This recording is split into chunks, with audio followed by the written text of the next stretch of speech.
Last time we left off, we were in Genesis. We're going to be doing 15, 16, and 17 tonight. So when we left off, we were Abraham had just saved Lot from the 4 kings, and he rescued Lot and all the Sodomites, brought him back, and then Melchizedek comes and blesses him, and which we know is probably pre-incarnate Jesus from all the things we pointed out last week. So that's where we're at. Lot also just decides to go back to living in Sodom. He doesn't stick around after Abraham saves him. So anyways, so this is for chapter 15 is usually titled something around the Abrahamic covenant. And this is going to be, I'm just going to prepare you. It's going to be a real weird chapter, but hang in there with me. We're just going to read it all the way through, and then I'll talk about it. So after these events, the word of the Lord came to Abraham in a vision. Do not be afraid, Abram. I am your shield. Your reward will be very great. But Abram said, Lord God, what can you give me since I am childless, and the heir of my house is Eliezer of Damascus? Abram continued, Look, you have given me no offspring, so a slave born in my house will be my heir. Now the word of the Lord came to him. This one will not be your heir. Instead, one who comes from your own body will be your heir. He took him outside and said, Look at the sky and count the stars. If you are able to count them, then he said to him, Your offspring will be that numerous. Abram believed the Lord, and he credited it to him as righteousness. He also said to him, I am the Lord who brought you from Ur of the Chaldeans to give you this land to possess. But he said, Lord God, how can I know that I will possess it? He said to him, Bring me a 3-year-old cow, a 3-year-old female goat, a 3-year-old ram, a turtle dove, and a young pigeon. And he brought all these to him, cut them in half, and laid the pieces opposite each other, but he did not cut the birds in half. Birds of prey came down on the carcasses, but Abram drove them away. As the sun was setting, a deep sleep came over Abram, and suddenly a great terror and darkness descended on him. Then the Lord said to Abram, Know this for certain, your offspring will be resident aliens for 400 years in a land that does not belong to them, and will be enslaved and oppressed. However, I will judge the nation they serve, and afterward they will go out with many possessions. But you will go to your ancestors in peace and be buried at a good old age. And in the 4th generation they will return here, for the iniquity of the Amorites has not yet reached its full measure. When the sun had set and it was dark, a smoking fire pot and a flaming torch appeared and passed between the divided animals. On that day, the Lord made a covenant with Abram, saying, I give this land to your offspring, from the brook of Egypt to the great river, the Euphrates River, the land of the Kenites, Kenizzites, Catamite, I'm hoping I'm getting this somewhat correct, Hethites, Perizzites, Rephaim, Amorites, Canaanites, Girgashites, and Jebusites. All right. So the word, which we also call Jesus, as you can see, is mentioned again here in Genesis, which that's not where you expect to see Christ. He visits Abram and reassures him, because the timing of this, you have to think, Abram and his band of like 300 dudes just went and raided, essentially, and kicked the butts of the most 4 powerful kings in the area, and stole everything that basically they had won from him. So Abram's probably sitting there going, crap, what if they decide to come back and get revenge on me? So God is reassuring him at the beginning of this, telling him, do not be afraid. I am your shield. Your reward will be very great. So to comfort him. And he also slighted the king of Sodom because he didn't accept all the stuff from the Sodomites. So the king of Sodom was like, hey, you can have all the stuff. Thank you for rescuing us. And Abram's like, yeah, no thanks, man. So that's a slight. And in ancient world especially, that would get you killed. So, and it's not like these guys have cities and walls. They're nomadic guys living in tents out in the wilderness. So they're kind of open for attack. So Abram, which we'll see a few times here, especially next week, is a master negotiator. He did this well in Egypt, like in Egypt, after he pretended that Sarah was his sister, went in and negotiated all this stuff from the Egyptians.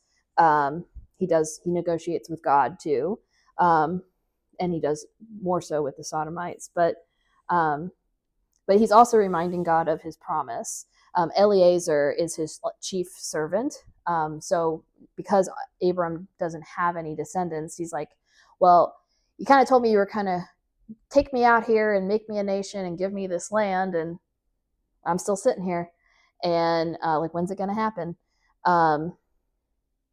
And right now, as it sits, my slave is set to inherit everything that I've been blessed with. And God tells him, no, that's not going to be the case. You're going to have as many descendants as you can count stars in the sky. Like a reassurance, like this promise is coming. You just have to hold on a little bit longer. And, for Abram, I think at this point he's like 86, or close to it. He's in his 80s. It's been several years since he originally left. Yeah, it's been a long time. We know about a decade. And God says, again, that he will give him descendants, so many descendants. And Abram says he believes that. He still has doubts, but holds on to it. God credits him as righteous. So later on, even though he's doubting in this scenario, even though he's like, you promised me this, but I haven't seen it yet. Even though he's doubting, throughout the text, even when Jesus speaks of Abraham, he credits him as a righteous man. Abraham doesn't lose his favor with God because he's not understanding what God's plan is for him right at that time.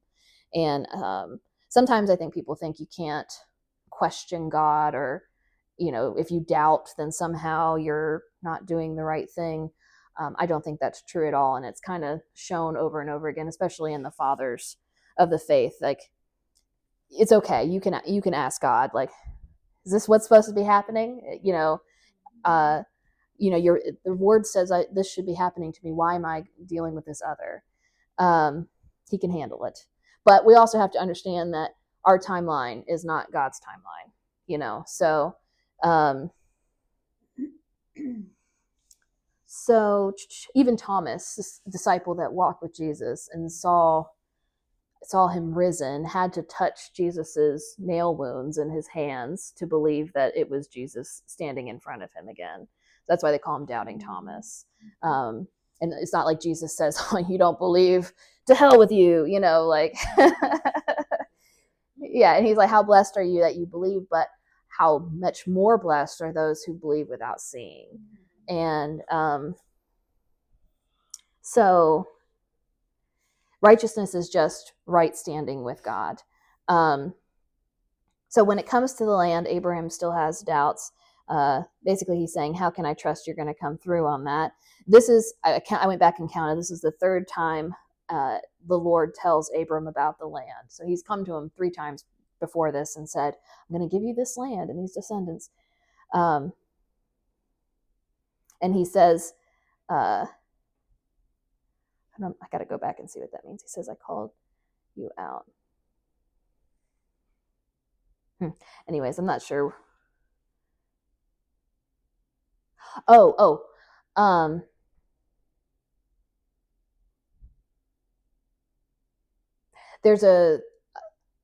When the Lord says, I am the Lord who brought you from Ur of the Chaldeans, the actual Hebrew word is called out, means it's called out. And the Greek for it is ecclesia, which we have Ecclesiastes. It means the called out ones. It almost means like I'm pulling you from this darkness, sort of thing. For Abraham, his salvation is putting his trust in a promise that has yet to be fulfilled. Also, 85 is a picture of these old school covenants, which we're going to look at. So they're pretty gruesome, but ancient covenants, this was a common thing. This isn't just like something that occurs in the Bible. In ancient societies in the area, they used to make a covenant. They would split all sorts of animals in half and pull them apart. So there's like a bloody aisleway. And then I know it's real gross, real gross. And then the person making the promise would walk down the middle of the aisleway, like to the person that they're making the promise to, basically saying, if I don't come through on this promise, you can split me in half like these animals. Like, if I don't come through on this promise, you can kill me. This is just, it's ancient stuff, and ancient stuff is barbaric, but this is not unique to the Bible. So usually it was a common person doing it to a king, and it was usually prior to going to battle. So it was usually saying, if I go into I'm going to go fight for you, and if I run away or retreat or act like a coward, you can kill me, kind of deal. So all the animals that God has him split are in the Levitical code for offerings, which we'll get to eventually. But the ones in the Levitical code are all 1 year old. These were all 3-year-old animals. I'm not quite sure what the reason for that is, except for, the Trinity. But essentially these are like the clean animals in the Levitical code. The Hittites, another group in the area, it mentions them in the Bible here too, I believe. The Hittites in 14,000 BC go through a battle. The king has them go get a bunch of creatures and instructs them to cut them all up. He has soldiers cut them all up and walk through. Says if they fail or run from the battle, they can be split like the creatures. So when the Hittites did this ritual, they included a human, a puppy, a piglet, and they set them all on fire. I know, it's terrible, right? 89 is more description of that Hittite ritual. Xerxes, who was a Persian king about 1,000 years later. So this kind of thing, this type of covenant went on for a long time. King Xerxes of Persia, 1,000 years later, his chief financial officer, they're about to go in this battle. He doesn't think they're gonna win. So his CFO asks if his sons could not be sent into the battle. And Xerxes takes that CFO's oldest son and cuts him in half and puts him one side of him on each side of the road that the soldiers are passing through on their way to the battle. Also kind of as a warning, if you try to run from this, you're going to die. So that's what these kind of covenants mean. In the mind of Abraham, when God tells him to do this, he's probably like, okay, so he feels like he's about to make the promise here. Like he's about to I'm going to make this promise to God, and if I don't keep it, I'm going to die. That's what he thinks. So he cuts up all the animals and he's waiting. The birds of prey come, he shoos them off, and he's still waiting. God's kind of also giving him a lesson in patience there, just like he is this whole way through. And then the night comes, and then this deep sleep hits Abram, as well as a terror. It's a terror because he's having this prophetic vision of these terrible things that are going to come.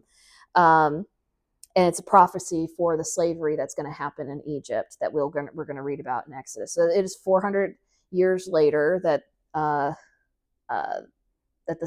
Moses leads the Israelites out of Egypt, and he's basically having a whole prophecy about that. God lets Abram know it's not going to be in his lifetime. He's going to die in his land and peaceful and all of that at a nice old age. But the land will be his and his descendants. God is basically telling him, listen, dude, I know you want a kid right now, but my plan goes over centuries. He's like, I got this whole thing already mapped out beyond what you can think. So just chill for a minute.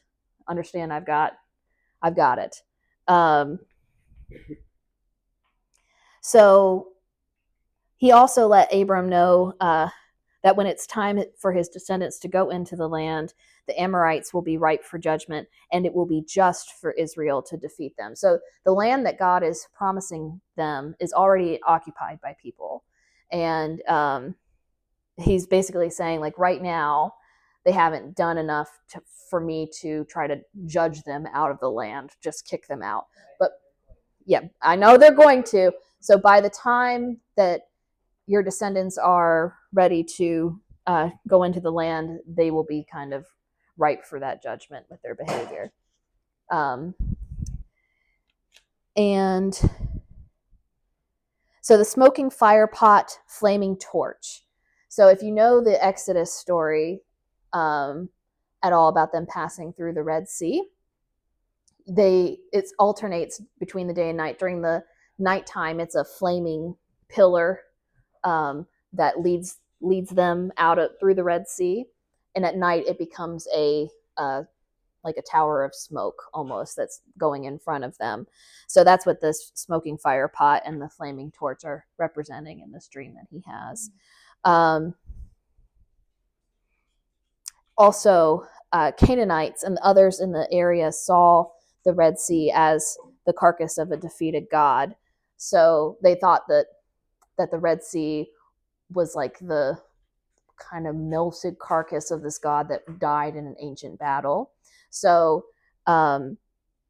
this whole event, this whole covenant of the flaming torch and the smoking fire pot going through this bloody path thing is very reminiscent of when Moses leads the Hebrews out of Egypt.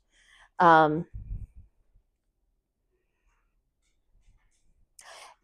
major difference, though, so right now this is God walking through the covenant, essentially. So it's not Abram making the covenant to God, it's God making the covenant to Abram. So the way that these things go is he's basically saying, if I don't come through on my promise, I'm going to die. So, which is not usual. Like I said, it's usually common people doing this to royalty, not the other way around. And God is telling Abraham, if I fail to do this, I'm going to, it's me that dies. When this happens in Exodus, Israel is following along with God. So they're both making the covenant in Exodus when that comes later on. So just keep that in mind, because like I said, you'll kind of hear this stuff again in a way, and this is where it starts. So, like I said, God is saying he will lay down his life if he breaks his pledge to Abram by being the one who walks the split. Essentially, he's saying, I'm going to do this regardless of what you do, and if I fail to, then I'm the one who will die. The covenant changes at Mount Sinai. It becomes a bilateral covenant, meaning this is when Moses gets the law, like the 10 Commandments and all of that.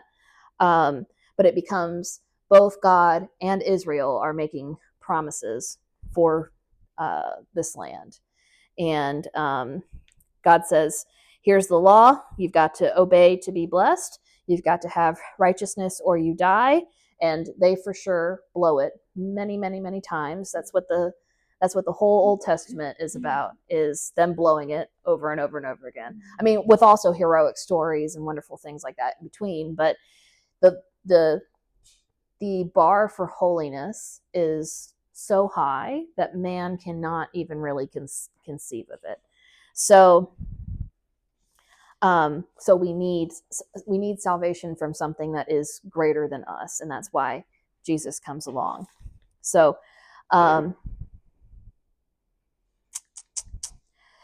this creates, the second covenant creates a problem. You have the first and the second. Jesus is the one who ends up reconciling it by becoming human, becoming Israel, and then dying on the cross. So he fulfills both covenants, because Israel ends up scattered out of the land, and so it breaks that first covenant.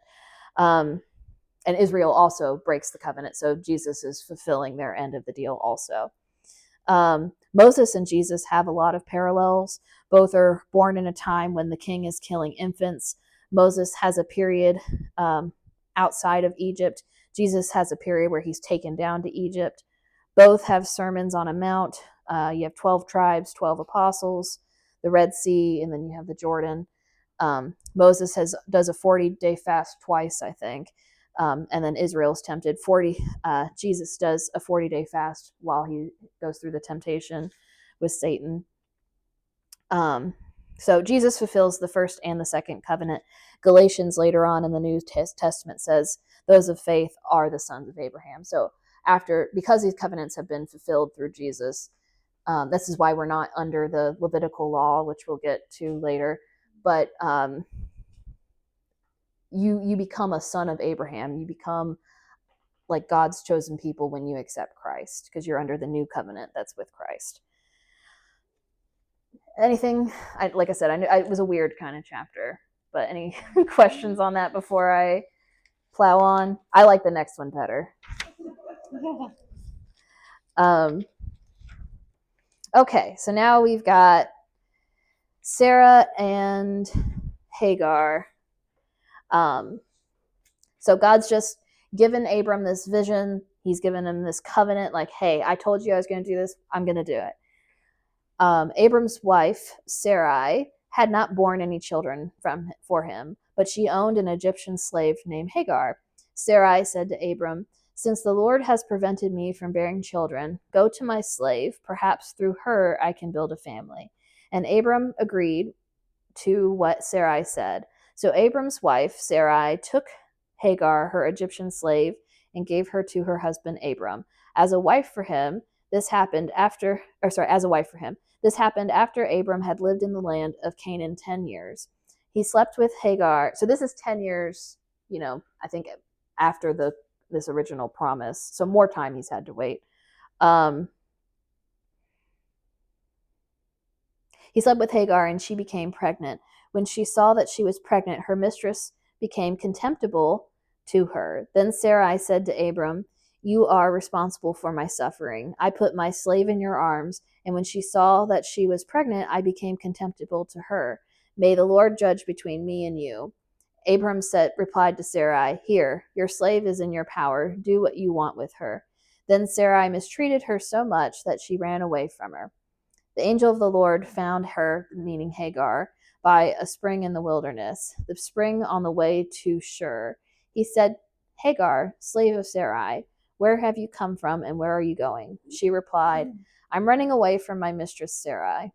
The angel of the Lord said to her, go back to your mistress and submit to her authority. The angel of the Lord said to her, I will greatly multiply your offspring, and they will be too many to count. The angel of the Lord said to her, you have conceived and will have a son. You will name him Ishmael, for the Lord has heard your cry of affliction. This man will be like a wild donkey. His hand will be against everyone, and everyone's hand will be against him. He will settle near all his relatives.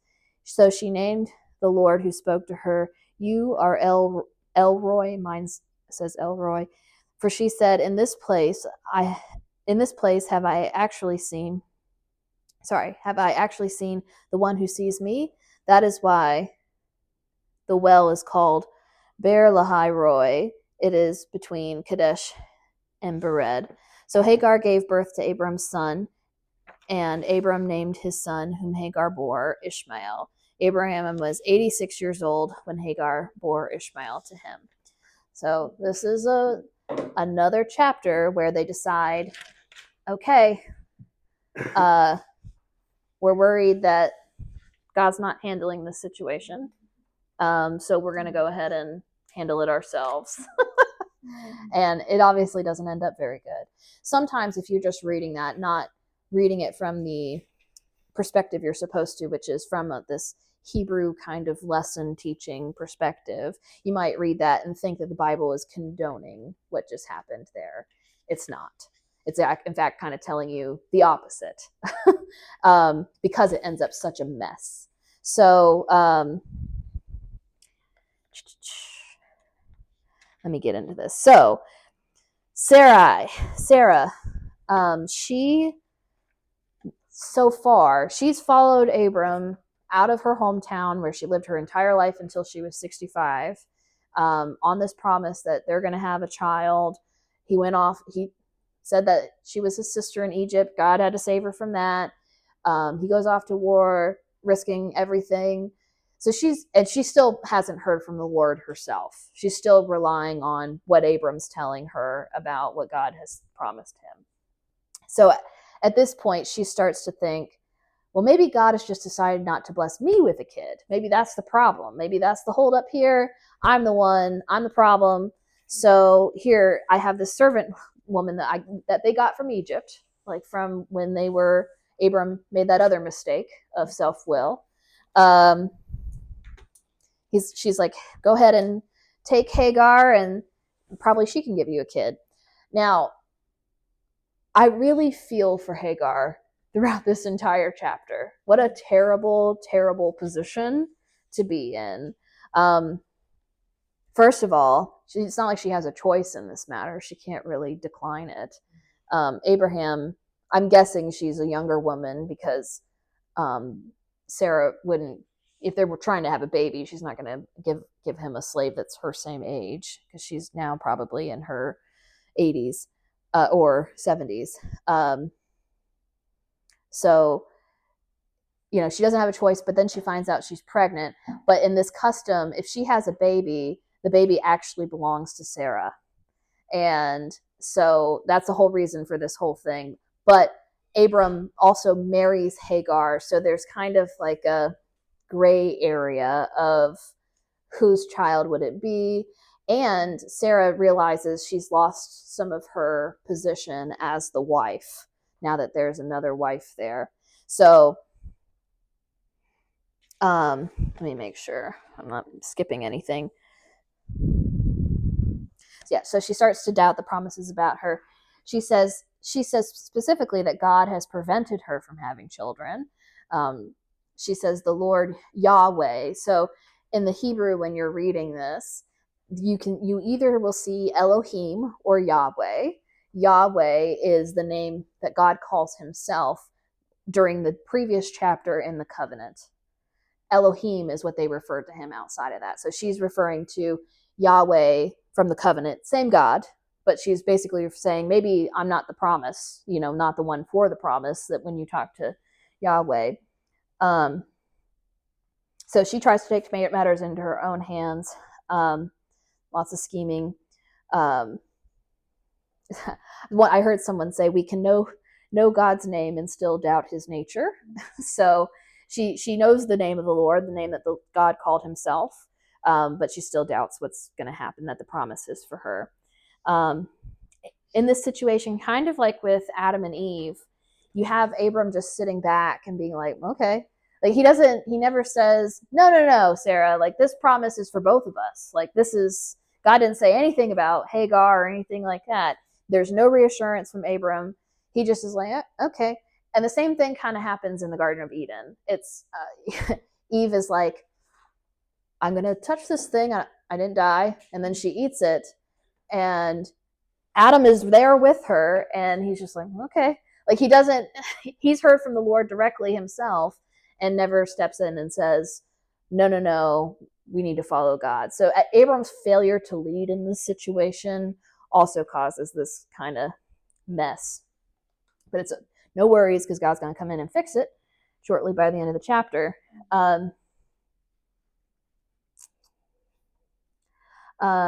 So like I said, Hagar's baby would have legally been Sarah's. When she says obtain, the word in Hebrew is built up. Sarah, so for women, especially in the ancient world, having children, it was like, not having children was a source of great shame, but having children was also security for women, because if you didn't, you'd be subject to being homeless, being taken over by like a not great guy. If your husband died, you'd go live with your children, your adult children. So Sarah doesn't have that at all right now. And Abraham's out risking his life, running after Lot and all that stuff. So she really wants a descendant too, for her own security, to build her up. This ends up backfiring after Hagar becomes pregnant, and she has contempt for Sarah, because of course she does. I mean, of course Hagar has contempt for Sarah. That's her. she's a slave, first of all, or a servant. She's been forced to sleep with Abraham, and then she has a baby, and then now maybe the baby will get taken from her, maybe it won't. It's almost like one of those be careful what you wish for. Right. Here, do this. Oh, wait, no, I didn't mean. Right. Yeah, And you know, it's not like this promise happened and then they waited like a couple days. And this is another 10 years after God made his initial promise. So they're like, well, maybe there is a problem, you know. And again, that just kind of goes along with God's got his plan and it's going to come true no matter if we scheme and do our own things anyway. It's easier for everybody involved if we don't. Like if we try to honestly seek out God's will and take the God's will path. But if we don't, he's still there for redemption and the plan is still coming whether we like it or not. So anyways, even though Abram took Hagar as a wife, he relinquishes his rights to her, and she becomes nothing more than a slave to Sarah again, who abuses her. Hebrews says, what is good in your sight, which is usually biblically associated with super evil deeds. So my version doesn't say that translation exactly, but most of them do like say where he says, here's your slave, do whatever is good in your sight, which is in Judges and other places in the Bible, it's a phrase for when you're about to do bad things. It sounds kind of like the opposite, but so he abandons Sarah and God's promise for a figurative Egypt, which we talked about previous weeks. Egypt is a symbol for death. You have earlier when they go down to Egypt, there was famine in the land, and now you have Sarah who's still got her barrenness. You have Sarah being given as a concubine to Pharaoh before, like her womb being given to Egypt to protect the promise. Then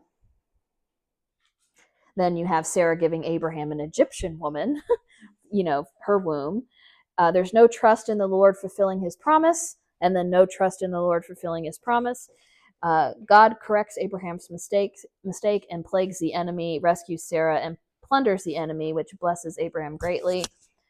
God rescues Sarah from her barrenness and protects and blesses Hagar, giving Abraham blessing out of Egypt once again, as well as the ultimate blessing, the chosen line. So Jesus does the same for us when we try to fulfill our own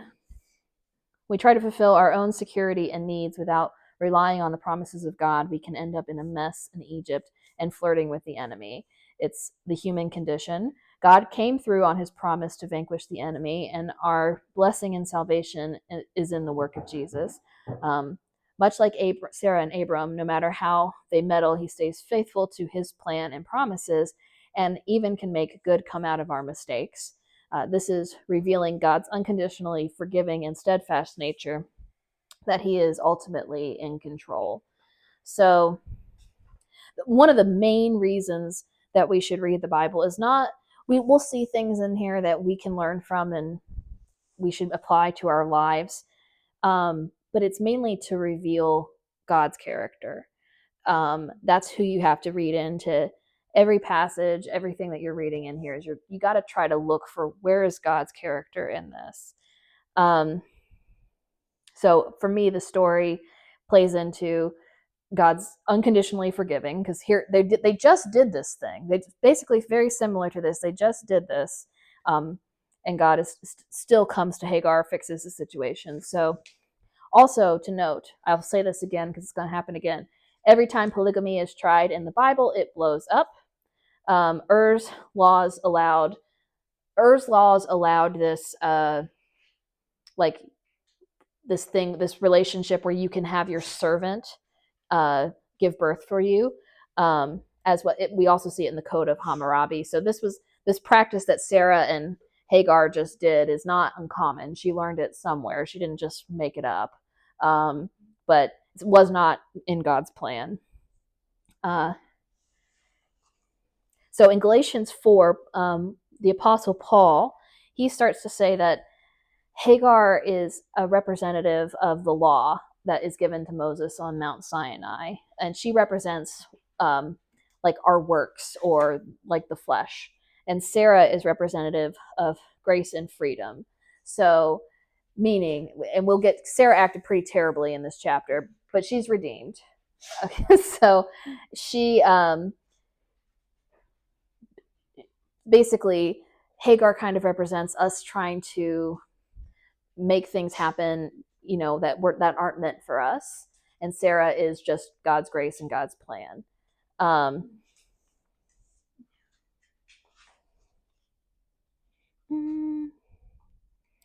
The angel of the Lord. So also, okay, it says the angel of the Lord finds Hagar in this situation.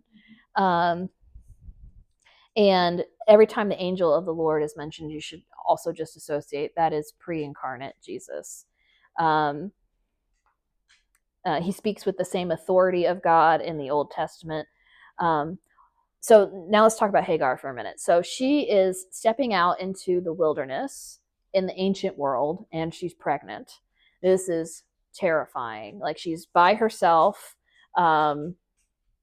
just probably running with what she could run with, probably terrified. The angel of the Lord finds her basically on her way back to Egypt. Also, what's interesting is brides are usually found at wells. So the angel of the Lord comes to Hagar while she stops at a well. And he asks her, just real quick on the wells thing. So Rebecca, Isaac's wife, Rachel, Jacob's wife, the Samaritan woman, who is the woman that Jesus first uses to first announce his ministry. Samaritans also, you should know, are half Jew, half Gentile, kind of in their beliefs. And the church is later known to be the bride of Christ. So the Samaritan woman kind of represents the beginning of the church. So Hagar, who is a slave and an Egyptian, so she's definitely Gentile. She's not Jew. God still appears to her, and he hasn't even appeared to Sarah yet. And he comes to her in her deepest distress and brings her back home. This points to Christ's love for all people and his ultimate redemption plan. So the angel of the Lord asks her a question, a lot like when he asked Adam and Eve and Cain. It's not because he doesn't know. He asked her, like, where are you going? What are you doing out here? Where are you going?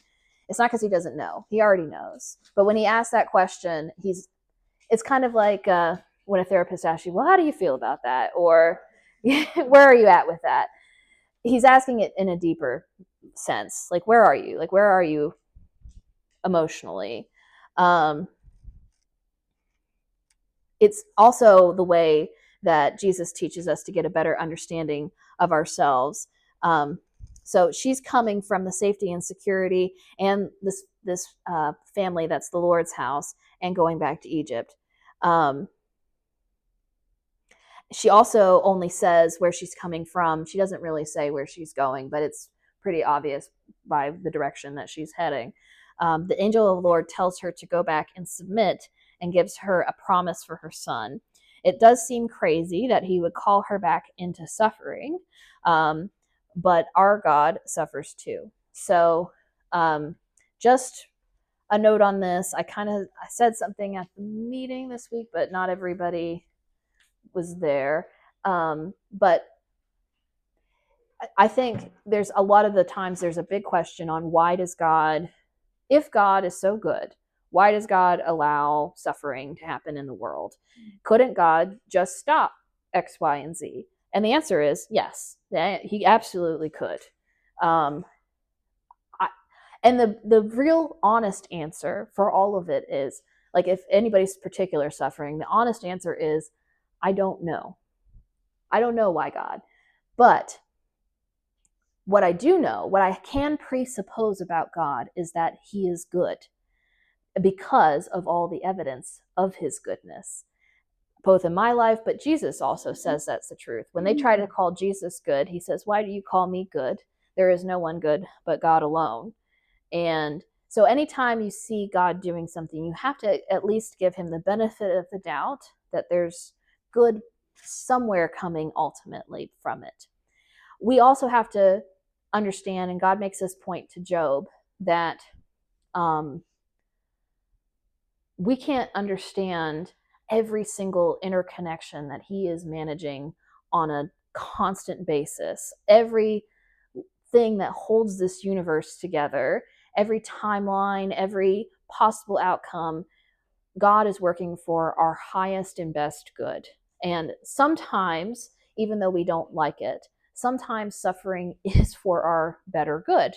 You know, for example, like me with alcoholism, that was suffering for sure. I did it to myself, but I had suffering that I went through that I didn't do to myself.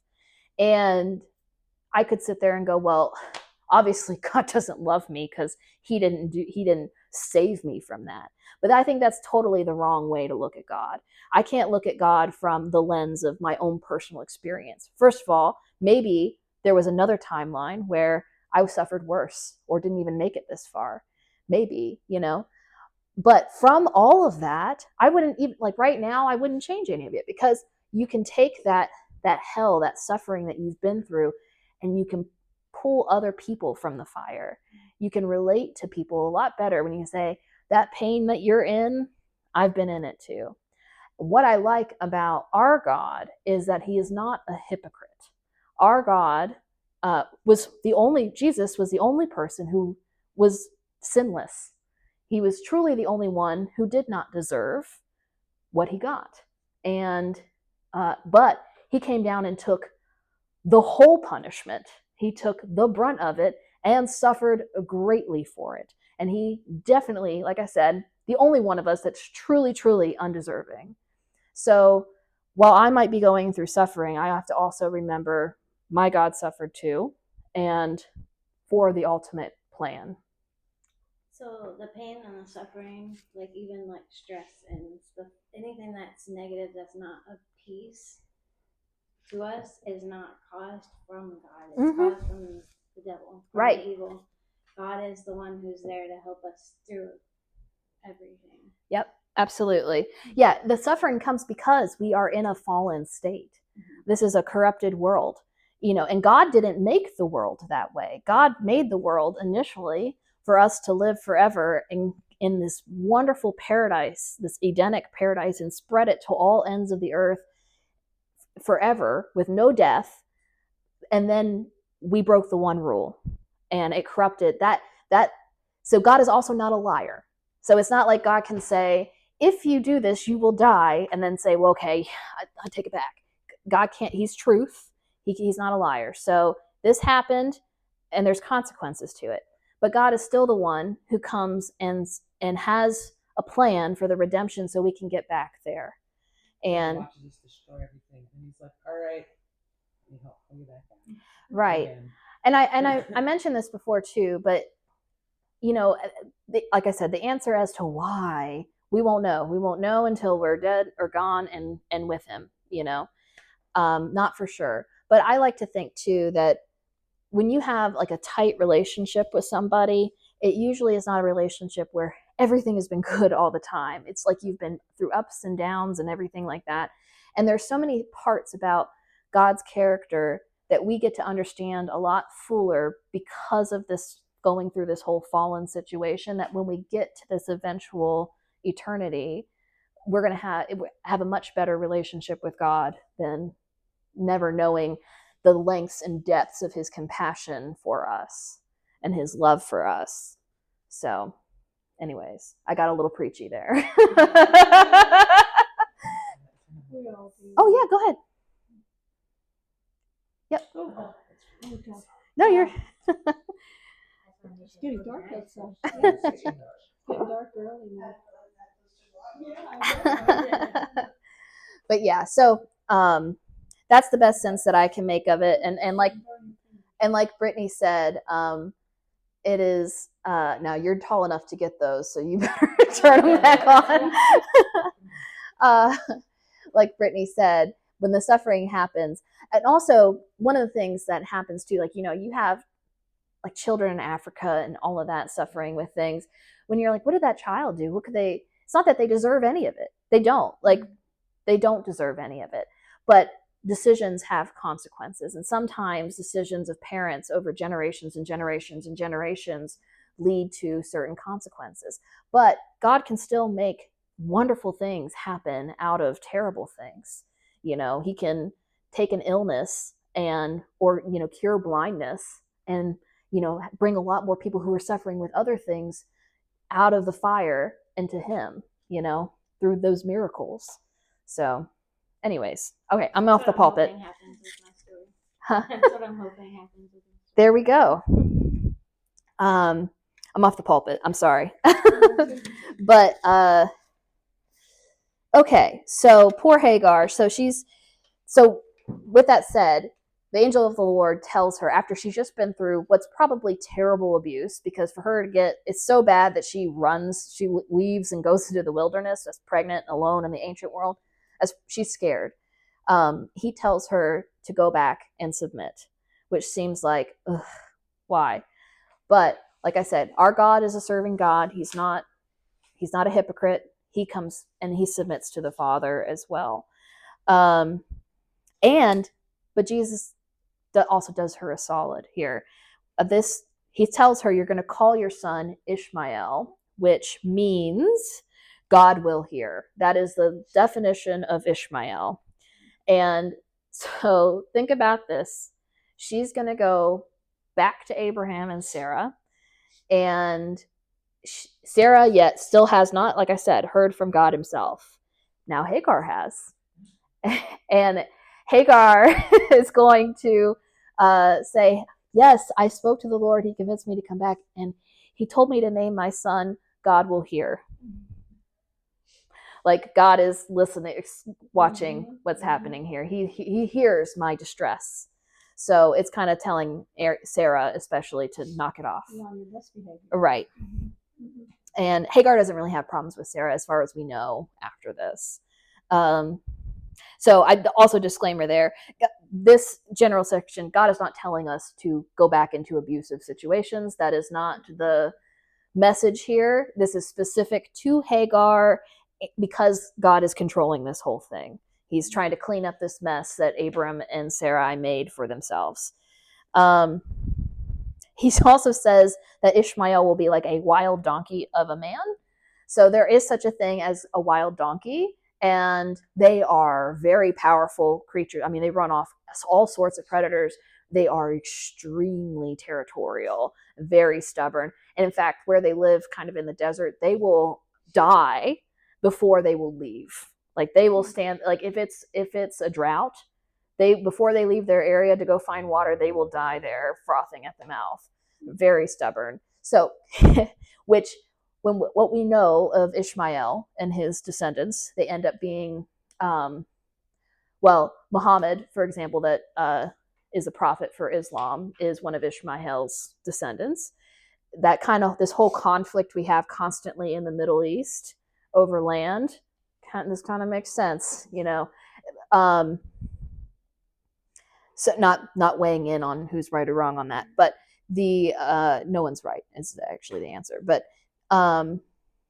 anyways, he's kind of saying that this guy, he's going to be fierce and strong and stubborn, and he's going to, war against his brothers, which is also real common that we see in the nations around Israel after this.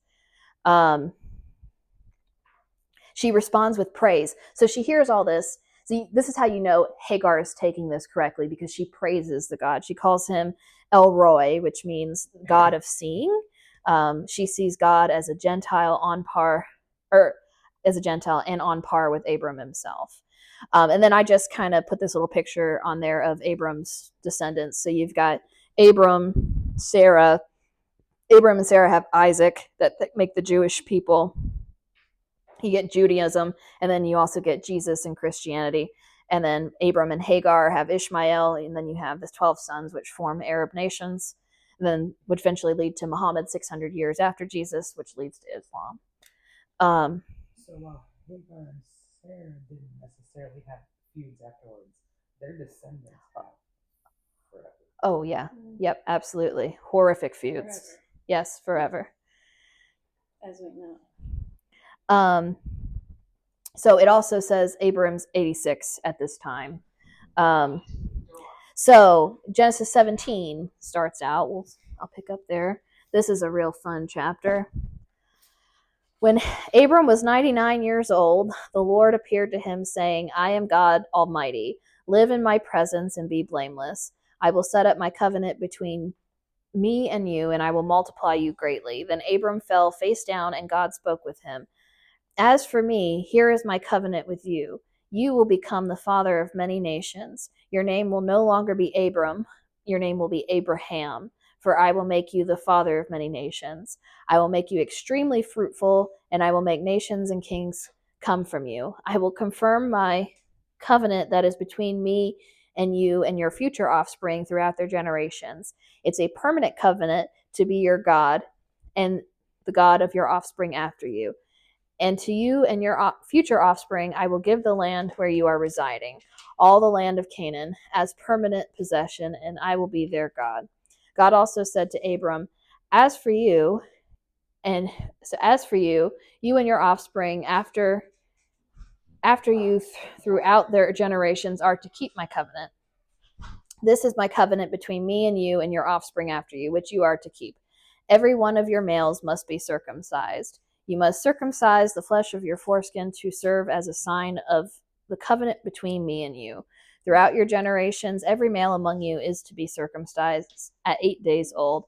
Every male born in your household or purchased from any foreigner and not your offspring, where born in your household or purchased, he must be circumcised. My covenant will be marked in your flesh as a permanent covenant.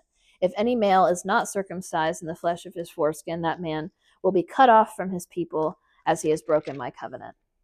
God said to Abraham, hold on. As for your wife, Sarai, do not call her Sarai, for Sarah will be her name. I will bless her indeed. I will give you a son by her. I will bless her, and she will produce nations. Kings of peoples will come from her. Abraham fell face down. Then he laughed, and he said to himself, Can a child be born to a 100-year-old man? Can Sarah, a 90-year-old woman, give birth? So Abraham said to God, If only Ishmael were acceptable to you. But God said, No, your wife Sarah will bear you a son, and you will name him Isaac. I will confirm my covenant with him as a permanent covenant for his future offspring. As for Ishmael, I have heard you. I will certainly bless him. I will make him fruitful and will multiply him greatly. He will father 12 tribal leaders, and I will make him into a great nation. And I will confirm my covenant with Isaac, whom Sarah will bear to you at this time next year. When he finished talking with him, God withdrew from Abraham.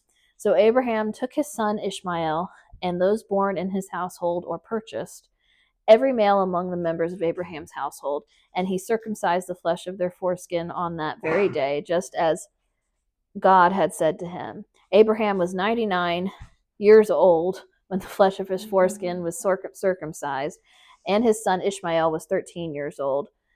On that very day, Abraham and his son Ishmael were circumcised, and all the men of his household, whether born in his household or purchased from a foreigner, were circumcised with him.